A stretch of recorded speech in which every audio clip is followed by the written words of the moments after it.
Okay, what's up guys? I'm here to film a recent ads book haul type video, so I'm super excited about that. Update, obviously I have changed my hair a bit. I actually bleached my hair. It's not even at all, but I like the new color. I'm filming again in my living room because I feel like the lighting upstairs in my loft where most of my books are, the lighting's just not great, but there's some books over there, so hopefully that should do. Sorry for the background noise. It's hella construction in Oakland and there's nothing I can do about it. Like, I can't even wait for it to stop because it will just keep continuing. So I'm going to show you books that have been sent to me by both publishers and friends, and then also I'm going to share books that I've purchased myself. I've told you guys before, I'm not a thriller girl. When I think about genres I like, thrillers rank pretty low, but I've been actually reading a lot more thrillers than I think. I read Woman in the Window. I read the book about gentrification by Alyssa Cole. I know her name, but I'm forgetting the name of her book. And then I also read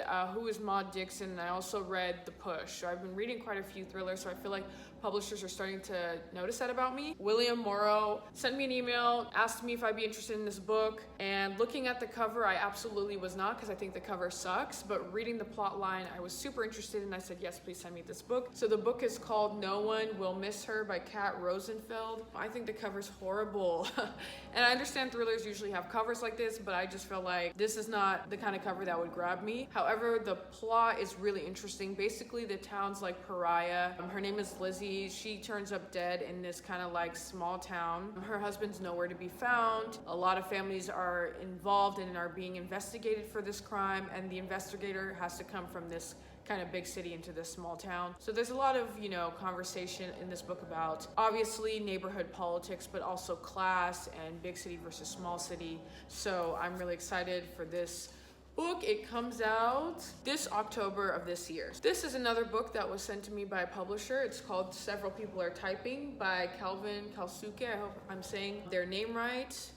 Let me just focus. Yeah, this is actually a really meta book. This was sent to me by Doubleday and should be on sale, this September. It's about capitalism and working from home. So the main character is Gerald. He's a mid-level employee of a New York-based public relations firm, and his consciousness has been uploaded into the company's internal Slack channels. If you don't know what Slack is, it's like a messaging platform that a lot of corporates, companies use, but also journalists I've heard use this a lot.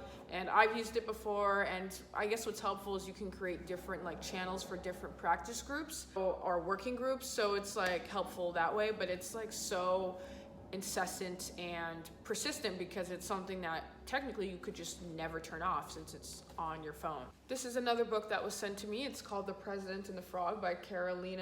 I don't want to say her last name because I will mess it up, but this is the book. It just came out, I'm pretty sure. This follows a president of an unnamed Latin American country who has been jailed, who's gone through things, and a journalist basically meets with him to document his legacy and his life. And the president's kind of dealing with how much he should say.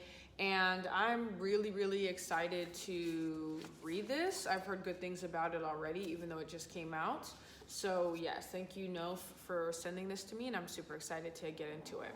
So those are the books that publishers sent to me. Now I want to talk about things that friends have sent to me, so I'm super excited. The first book, my friend Truly sent to me, and we both love watching dating shows like The Bachelorette, The Bachelor, Love Island, Too Hot to Handle, and pretty much we'll watch anything else. Oh, and Love is Blind. So she read this, and she loves basically rom-com stuff, and got me this book, Excuse Me While I Ugly Cry by Joya Goffney. I love the cover, black girl with natural hair, dark skin on the cover, perfect. This book is really interesting. It kind of reminds me of that book / now Netflix movie called To All the Boys I've Loved Before, but basically the main character has a journal where she writes things like things that I would never admit out loud, or boys that I'd like to kiss, but then it goes missing, and an anonymous Instagram account starts posting lists from the journal and tries to blackmail the main character, so she has to deal with that.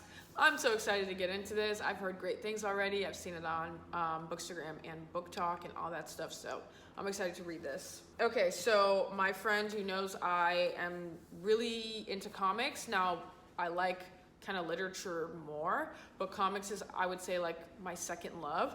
So he got me, Frank, thank you, a West African epic. And the author and illustrator is Senegalese. And it's, I want to say Jelia by Juni Ba. And this is it. And I'm super excited to read this. Let me show you some of the illustrations. Some of the illustrations are actually black and white. I'm trying to find some of the black and white illustrations.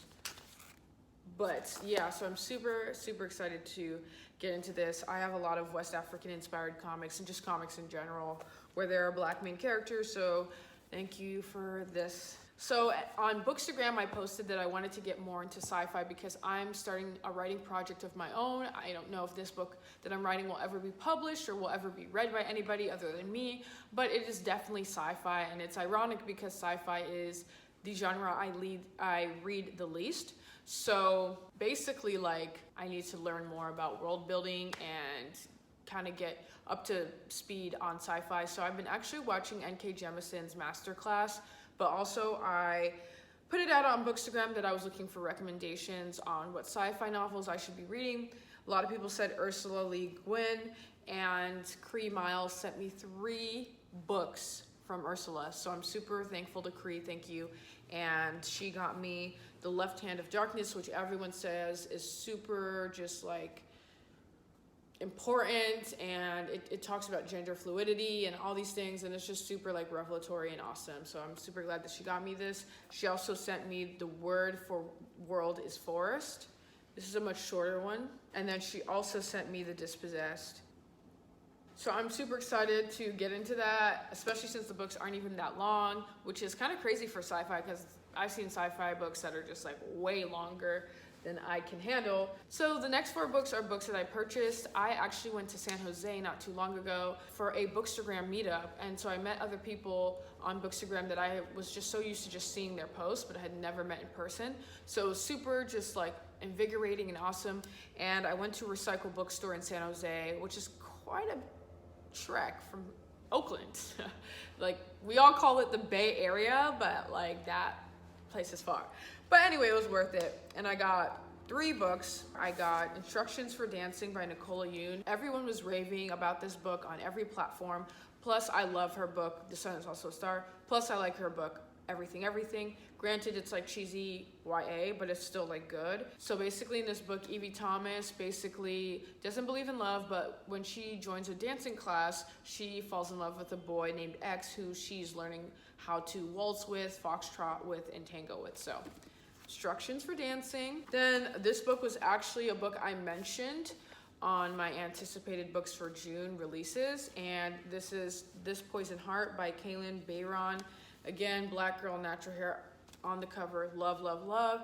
This book is about a girl who has the power to grow things just by touching them. She can touch a seed and just like grow it immediately, but she has to use this power, I believe, to like save her like family because their new home is like haunted or something. So I'm super excited to read this, and I just love the like botanical black girl magic going on here. So yeah, I'm super excited to read this, and the cover is just gorgeous, and I've heard good things about this book as well. So now this book was a book that I normally wouldn't be into because I really don't like retellings. I know a lot of people on Book Talk especially love retellings, and also on my side of Bookstagram, this isn't a book that's really popular, but I know that it's popular literally everywhere else, like BookTube, Book Talk, Book Twitter. But I wanted to see what y'all were talking about because these Violent Delights I've seen pretty much everywhere else, multiple times, raving about it.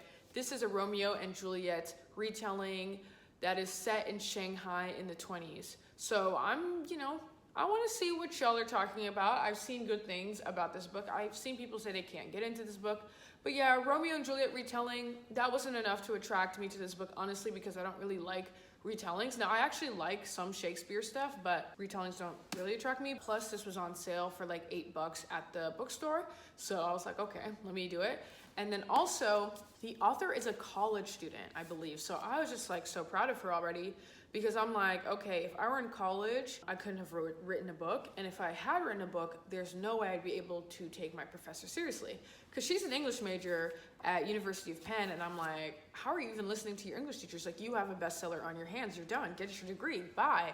Like, they should just give you an automatic degree. So anyway, also the cover is really gorgeous. Also, it's hardcover. I caved. Okay, last book I had to get because y'all have been raving about it crazy on here on BookTube. Plus, the main character has a Igbo name, so you don't have to pick it up because you know I'm Igbo.